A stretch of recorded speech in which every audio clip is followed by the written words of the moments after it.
ಕಲ್ಪತರುನಾಡು ತುಮಕೂರಿನಲ್ಲಿ ಹೆಚ್ಚಾಗ್ತಾ ಇದೆ water war. Hemavathi link canal ವಿರೋಧಿಸಿ ಬೃಹತ್ ಪ್ರತಿಭಟನೆಯನ್ನು ನಡೆಸಲಾಗ್ತಾ ಇದೆ. ತುಮಕೂರು ಜಿಲ್ಲೆ ಗುಬ್ಬಿಯಲ್ಲಿ ರಸ್ತೆ ಮಧ್ಯೆ ಟೈರ್ಗೆ ಬೆಂಕಿ ಹಚ್ಚಿ ಆಕ್ರೋಶವನ್ನು ವ್ಯಕ್ತಪಡಿಸ್ತಾ ಇದ್ದಾರೆ. ಹೇಮಾವತಿ ಲಿಂಕ್ ಕೆನಾಲ್ ವಿರೋಧ ಹೋರಾಟ ಸಮಿತಿ ಇದು. ಬಿಜೆಪಿ ಹಾಗೂ ವಿವಿಧ ರೈತ ಪರ ಸಂಘಟನೆಗಳು, ಕನ್ನಡ ಪರ ಸಂಘಟನೆಗಳು ಈ ಪ್ರತಿಭಟನೆಯನ್ನು ಮಾಡ್ತಾ ಇದ್ದಾರೆ. ಪ್ರತಿಭಟನಾಕಾರರನ್ನು ವಶಕ್ಕೆ ಪಡೆದಿದ್ದಾರೆ ಪೊಲೀಸರು. ತುಮಕೂರು ಜಿಲ್ಲೆ ಗುಬ್ಬಿಯಿಂದ ಕುಣಿಗಲ್ಗೆ ಹೇಮಾವತಿ ನೀರು ಕೊಂಡೊಯ್ಯುವಂಥ ಯೋಜನೆ ಅದು. ಹೇಮಾವತಿ ನೀರನ್ನು ಬೇರೆಡೆಗೆ ಕೊಂಡೊಯ್ಯೋದು ಬೇಡ ಅನ್ನೋದು ಅವರ ಆರೋಪ ಅಥವಾ ಅವರ ಆಗ್ರಹ. ಗುಬ್ಬಿಯಿಂದ ಕುಣಿಗಲ್ಗೆ ಹೇಮಾವತಿ ನೀರನ್ನು ಕೊಂಡೊಯ್ಯುವಂಥ ಯೋಜನೆ ಇದು. ಸುಮಾರು 1,000 ಕೋಟಿ ರೂಪಾಯಿ ವೆಚ್ಚದಲ್ಲಿ ಕಾಮಗಾರಿ ನಡೀತಾ ಇದೆ. ಆದರೆ ನಮಗೆ ನೀರಿಲ್ಲ. ಹೇಮಾವತಿ ನೀರು ಹಾಸನ ಜಿಲ್ಲೆಯಿಂದ ಬರುತ್ತೆ. ಹಾಸನ ಜಿಲ್ಲೆಯ ಗೊರೂರು ಜಲಾಶಯದಿಂದ ಕೆನಾಲ್ ಮೂಲಕ ತುಮಕೂರು ಭಾಗಕ್ಕೆ ನೀರನ್ನು ತಲುಪಿಸುವಂಥ ಈಗಾಗಲೇ ಕೆನಾಲ್ಗಳಿದ್ದಾವೆ, ಕಾಲುವೆಗಳಿದ್ದಾವೆ. ಇದೀಗ ಗುಬ್ಬಿ ಜಾಗದಿಂದ ಕುಣಿಗಲ್ಗೆ ನೀರನ್ನು ಸಪ್ಲೈ ಮಾಡುವಂಥ, ರವಾನೆ ಮಾಡುವಂಥ ಯೋಜನೆ ಇದು. ಇದನ್ನು ರೈತರು ವಿರೋಧ ಮಾಡಿದ್ದಾರೆ, ಬಿಜೆಪಿ ಕಾರ್ಯಕರ್ತರು ವಿರೋಧ ಮಾಡಿದ್ದಾರೆ, ಕನ್ನಡ ಪರ ಸಂಘಟನೆಗಳು ವಿರೋಧ ಮಾಡಿದ್ದಾರೆ. ಪ್ರತಿಭಟನೆಯನ್ನು ಮಾಡುವಂಥ ಈ ಸಂದರ್ಭದಲ್ಲಿ ರೈತರನ್ನು ಬಂಧಿಸಿ ಕರೆದೊಯ್ಯಲಾಗಿದೆ, ಪ್ರತಿಭಟನೆಯನ್ನು ನಿಲ್ಲಿಸಲಾಗಿದೆ.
ದೃಶ್ಯಾವಳಿಗಳಲ್ಲಿ ಗಮನಿಸ್ತಾ ಇದ್ದೀವಿ ನಾವು. ತುಮಕೂರು ಜಿಲ್ಲೆಯ ಗುಬ್ಬಿ ತಾಲೂಕಿನಲ್ಲಿ ನಡೀತಾ ಇರುವಂಥ ಪ್ರತಿಭಟನೆ ಇದು. ಈ ಪ್ರತಿಭಟನೆಯಲ್ಲಿ ಹಲವಾರು ಜನ ಭಾಗವಹಿಸಿದ್ದಾರೆ. ರೈತರಿದ್ದಾರೆ, ರಾಜಕೀಯ ಪಕ್ಷಗಳ ಕಾರ್ಯಕರ್ತರಿದ್ದಾರೆ, ಜೊತೆಗೆ ಮಠದ ಮಠಾಧೀಶರು ಕೂಡ ಭಾಗವಹಿಸಿದ್ದಾರೆ. ಈ ಸಂದರ್ಭದಲ್ಲಿ ಪ್ರತಿಭಟನೆ ಮಾಡುವಂಥ ಈ ಸಂದರ್ಭದಲ್ಲಿ ಸಾವಿರಾರು ಜನ ಸೇರ್ತಾರೆ ಅನ್ನುವ ಮಾಹಿತಿ ಪೊಲೀಸರಿಗಿತ್ತು. ಹೀಗಾಗಿ ಪೊಲೀಸರು ಮುನ್ನೆಚ್ಚರಿಕೆ ಕ್ರಮವಾಗಿ ಮೀಸಲು ಪಡೆಗಳನ್ನು ಕೂಡ ಅಲ್ಲಿ ನಿಯೋಜನೆಗೊಳಿಸಲಾಗಿತ್ತು. ಬಸ್ಸಿನಲ್ಲಿ ಅವರನ್ನು ಕರೆದುಕೊಂಡು ಹೋಗುವಂಥ ಪ್ರಯತ್ನ ಮಾಡ್ತಾ ಇದ್ದಾರೆ. ಇಡೀ ಬಸ್ಸನ್ನು ಅಲುಗಾಡಿಸುವ, ಬಸ್ಸನ್ನು ಬೀಳಿಸುವ ಹಂತಕ್ಕೆ ಆ ಹೋರಾಟದ ಬಿಸಿ ತಟ್ಟಿತ್ತು ಅಂತ ಹೇಳಬೇಕಾಗುತ್ತೆ. ಬಸ್ಸಿನಲ್ಲಿ ಪ್ರತಿಭಟನಾಕಾರರನ್ನು ತುಂಬುವಂಥ ಪ್ರಯತ್ನದಲ್ಲಿ ಪೊಲೀಸರಿದ್ದರೆ ಆ ಬಸ್ಸನ್ನೇ ಅಲುಗಾಡಿಸುವಂಥ ಪ್ರಯತ್ನವನ್ನು ಪ್ರತಿಭಟನಾಕಾರರು ಮಾಡಿದ್ದಾರೆ. ಈ ಸಂದರ್ಭದಲ್ಲಿ ಸರ್ಕಾರ ಈ ತೀರ್ಮಾನವನ್ನು ಹೇಗೆ ವಾಪಸ್ ತೆಗೆದುಕೊಳ್ಳುತ್ತೆ ಅಂತ ನೋಡಬೇಕಾಗಿದೆ. ಯಾಕಂತ ಹೇಳಿದ್ರೆ ಹೇಮಾವತಿ ಲಿಂಕ್ ಕೆನಾಲ್ ಬೇಡ ಅನ್ನೋದು ಗುಬ್ಬಿ ತಾಲೂಕಿನ ಜನರ ಆಗ್ರಹ. ಬೇಡ ಅದು, ಯಾಕಂತ ಹೇಳಿದ್ರೆ ಇದರಿಂದ ನಮ್ಮ ತಾಲೂಕಿನ ಜನತೆಗೆ ಅನ್ಯಾಯ ಆಗುತ್ತೆ. ಹೀಗಾಗಿ ಆ ಯೋಜನೆಯನ್ನು ಕೈ ಬಿಡಬೇಕು ಅನ್ನೋದು. ಯಾವಾಗ ಈ ಯೋಜನೆಯನ್ನು ಪ್ರಕಟಿಸಲಾಗಿತ್ತೋ ಆಗಲೇ ಇದಕ್ಕೆ ಬಹಳ ತೀವ್ರ ಮಟ್ಟದ ವಿರೋಧವನ್ನು ಕೂಡ ವ್ಯಕ್ತಪಡಿಸಲಾಗಿತ್ತು. ಆದರೆ ಈಗ ಸರ್ಕಾರ ವಿರೋಧವನ್ನು ಲೆಕ್ಕಿಸದೆ ಕಾಮಗಾರಿಯನ್ನು ಆರಂಭ ಮಾಡಲಿಕ್ಕೆ ಶುರು ಮಾಡಿದೆ. ಹೀಗಾಗಿ ಆ ಕಾಮಗಾರಿಯನ್ನು ವಿರೋಧಿಸಿ ಇವತ್ತು ಪ್ರತಿಭಟನೆಯನ್ನು ಹಮ್ಮಿಕೊಳ್ಳಲಾಗಿದೆ. ಪ್ರತಿಭಟನೆಗೆ ಸ್ವಾಮೀಜಿಗಳು, ರೈತರು ಹೀಗೆ ಅನೇಕರು ಸಾಥ್ ಕೊಟ್ಟಿದ್ದಾರೆ.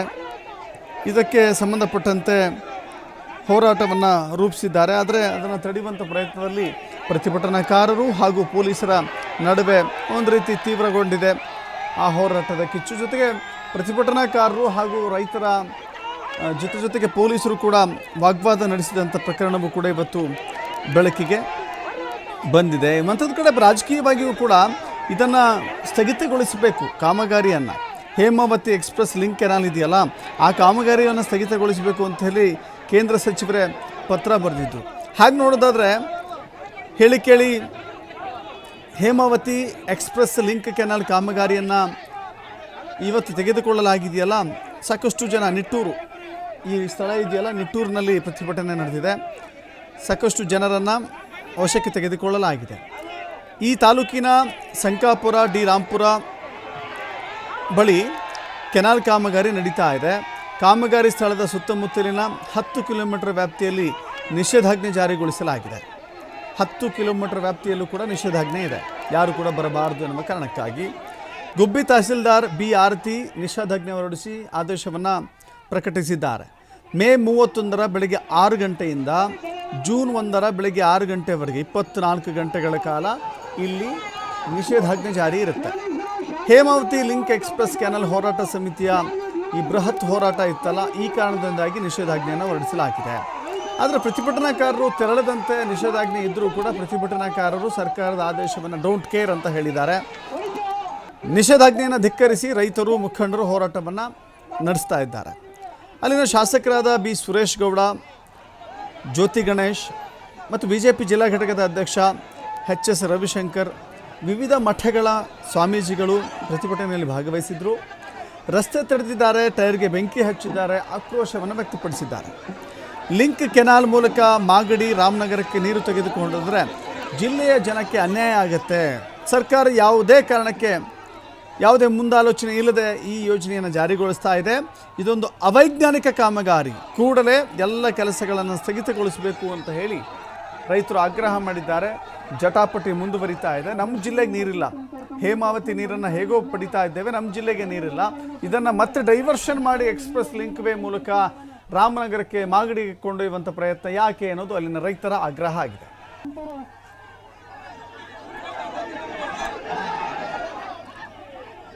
ಮತ್ತಷ್ಟು ಮಾಹಿತಿಯನ್ನು ನಮ್ಮ ಪ್ರತಿನಿಧಿ ಪ್ರಕಾಶ್ ನೀಡ್ತಾರೆ. ಪ್ರಕಾಶ್, ಒಂದು ಕಡೆ ಹೇಮಾವತಿ ಜಲಾಶಯದಿಂದ ಕೆನಾಲ್ ಮೂಲಕ ತುಮಕೂರು ಜಿಲ್ಲೆಯ ಬಹುತೇಕ ತಾಲೂಕುಗಳಿಗೆ ನೀರು ಪೂರೈಕೆ ಮಾಡಿಕೊಳ್ಳಲಾಗ್ತಾ ಇದೆ. ಕೆಲವು ಕಡೆ ಕೃಷಿಗೂ ಬಳಕೆ ಮಾಡಿಕೊಳ್ತಾರೆ, ಕೆಲವು ಕಡೆ ಅದನ್ನು ಕುಡಿಯೋ ನೀರಿನ ಕಾರಣಕ್ಕಾಗಿ ಬಳಕೆ ಮಾಡಿಕೊಳ್ತಾರೆ. ಇದೀಗ ಬರೋ ನೀರನ್ನು ಮತ್ತೊಂದು ಕಡೆ ಡೈವರ್ಟ್ ಮಾಡೋದಾದರೆ ಹೇಗೆ ಅನ್ನೋದು ಅಲ್ಲಿನ ರೈತರ ಆತಂಕಕ್ಕೆ ಕಾರಣವಾಗಿದೆ. ಒಂದು ಕಡೆ ಪ್ರತಿಭಟನೆ, ಎಲ್ಲರೂ ಭಾಗವಹಿಸಿದ್ದಾರೆ, ವಿರೋಧ ಪಕ್ಷಗಳಿದ್ದಾವೆ, ಜೊತೆಗೆ ಮಠಾಧೀಶರಿದ್ದಾರೆ, ರೈತರು ಇದ್ದಾರೆ. ಈಗ ಪರಿಸ್ಥಿತಿ ಹೇಗಿದೆ, ಜೊತೆಗೆ ಈ ಬಿಕ್ಕಟ್ಟು ಎಲ್ಲಿವರೆಗೂ ಮುಂದುವರಿಯುತ್ತೆ ಅಂತ ಕಾಣಿಸುತ್ತೆ? ದಶರಥ್, ಈಗಾಗಲೇ ತುಮಕೂರಿನ ಗುಬ್ಬಿಯಲ್ಲಿ ಕೂಡ ಅಂದ್ರೆ ಪ್ರತಿಭಟನೆ ಮಾಡ್ತಿದ್ದಂತಹ ಸಾಕಷ್ಟು ನಾಯಕರನ್ನ ಈಗಾಗಲೇ ಪೊಲೀಸರು ವಶಕ್ಕೆ ಪಡೆದಿರುವಂತದ್ದು. ಇಂದು ಹೇಮಾವತಿ ಲಿಂಕ್ ಕೆನಲ್ ವಿರೋಧಿಸಿ ಪ್ರತಿಭಟನೆಯನ್ನು ಕೂಡ ಮಾಡ್ತಾ ಇದ್ರು. ಪ್ರತಿಭಟನೆಗೂ ಮುನ್ನವೇ ಪ್ರತಿಭಟನಾಕಾರರನ್ನು ವಶಕ್ಕೆ ಪಡೆದಿದ್ದಾರೆ ಅಲ್ಲಿನ ಸ್ಥಳೀಯ ಪೊಲೀಸರು. ರೈತ ಮೋರ್ಚಾ ಬಿಜೆಪಿ ರಾಜ್ಯ ಉಪಾಧ್ಯಕ್ಷ ಬ್ಯಾಟರಂಗೇಗೌಡ ಜೊತೆಗೆ ಪ್ರತಿಭಟನೆಗೆ ತೆರಳುತ್ತಿದ್ದಂತಹ ವೇಳೆ ಇವರನ್ನ ಅಂದ್ರೆ ಪೊಲೀಸರು ವಶಕ್ಕೆ ತೆಗೆದುಕೊಂಡಿರುವಂತದ್ದು. ಹೇಮಾವತಿ ಲಿಂಕ್ ಕೆನಲ್ ವಿರೋಧಿಸಿ ವಿವಿಧ ರೈತಪರ ಮತ್ತೆ ಕನ್ನಡಪರ ಸಂಘಟನೆಗಳು ಇವತ್ತು ಪ್ರತಿಭಟನೆಗೆ ಕರೆ ಕೊಟ್ಟಿದ್ದು. ಅದೇ ಸಂದರ್ಭದಲ್ಲಿ ಒಂದಿಷ್ಟು ಪ್ರತಿಭಟನೆಯ ಕಿಚ್ಚು ಕೂಡ ಹೆಚ್ಚಾಗಿತ್ತು. ರಸ್ತೆಯಲ್ಲಿ ಟೈರ್ಗೆ ಬೆಂಕಿ ಹಚ್ಚುವ ಮೂಲಕ, ಜೊತೆಗೆ ಸಾಕಷ್ಟು ಈ ಪ್ರತಿಭಟನೆಯನ್ನು ವಿರೋಧಿಸಿ ಅಂದ್ರೆ ಹೇಮಾವತಿಯ ಲಿಂಕ್ ಏನಿದೆ ಅದನ್ನ ಇದಕ್ಕೆ ವಿರೋಧಿಸಿ ಪ್ರತಿಭಟನೆಯನ್ನು ಕೂಡ ಮಾಡ್ತಾ ಇದ್ರು. ಇದು ಅವೈಜ್ಞಾನಿಕ ಕಾಮಗಾರಿ ಆಗಿದೆ. ಜೊತೆಗೆ ಮಾಗಡಿಯವರೆಗೆ ನೀರನ್ನು ಕೂಡ ತೆಗೆದುಕೊಂಡು ಹೋಗ್ತಾರೆ. ಹಾಗಾಗಿ ಇದು ಮುಂದೆ ಸಮಸ್ಯೆ ಆಗುತ್ತೆ. ಇಲ್ಲಿರುವ ಜನರಿಗೂ ಕೂಡ ನೀರೇ ಸಿಗ್ತಾ ಇಲ್ಲ. ಇಂಥ ಸಂದರ್ಭದಲ್ಲಿ ಅಲ್ಲಿವರೆಗೆ ಹೇಗೆ ಅವೈಜ್ಞಾನಿಕವಾಗಿ ನೀರನ್ನು ತೆಗೆದುಕೊಂಡು ಹೋಗ್ತಾರೆ ಅನ್ನುವ ಆರೋಪಗಳು ಸಾಕಷ್ಟು ಕೇಳಿ ಬಂದಿತ್ತು. ಇದಕ್ಕೆ ಸಂಬಂಧಪಟ್ಟ ಹಾಗೆ ಆ ಭಾಗದ ಬಿಜೆಪಿಯ ನಾಯಕರು ರಾಜ್ಯ ಸರ್ಕಾರದ ವಿರುದ್ಧ ಸಾಕಷ್ಟು ಆಕ್ರೋಶವನ್ನು ಕೂಡ ವ್ಯಕ್ತಪಡಿಸಿದ್ರು.